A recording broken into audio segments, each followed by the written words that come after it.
Son günlərdə məktəblilər arasında saqqıza bənzər məhsulun yayılması ilə bağlı narahatlıqlar artıb. Uşaqlar isə onun tərkibi və təsirləri barədə məlumatlı olmadan istifadə edirlər. Mütəxəssislər bildirirlər ki, bu tütün vasitəsidir. Xüsusən də İsveçdə məşhur olan tütün məhsuludur. O nəm tütün qarışığı şəklində hazırlanır və kiçik paketlərdə satılır. İstifadə zamanı paket ağzın üst diş ətinin altına qoyulur və nikotin orqanizmə buradan sorulur. Duman çıxarmır, yəni tüstü yaratmır. Bu baxımdan digər siqaretlərdən fərqlənir.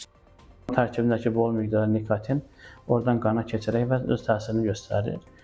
Təbii ki, yan təsirləri çoxdur. Ən sıx görülən yan təsiri ağızda yara və xərçəng riskinin artması, bundan başqa təzyiqin artması, ürək damarlarındakı daralmalar nəticəsində infarkt riskinin artması və asıllıq. Siqaretdə fərqli olaraq yanmadığına görə ağciyər yan təsiri azdır.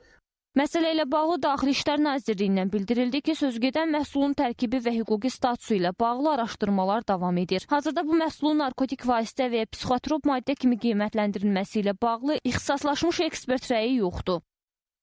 Bununla belə, tərkibində nikotin olan məhsulların, tütün məmulatlarının yetkini yaşına çatmayan şəxslərə satışı qanunvericiliyin tələblərinə ziddir və polis orqanları tərəfindən bu istiqamətdə profilaktik və nəzarət tədbirləri həyata keçirilir. Zərərli vərdişlərin qarşısının alınması məqsədi ilə polis əməkdaşları tərəfindən ticarət obyektlərində, eləcə də məktəblər ətrafında müvafiq yoxlama və nəzarət fəaliyyəti davam etdirilir.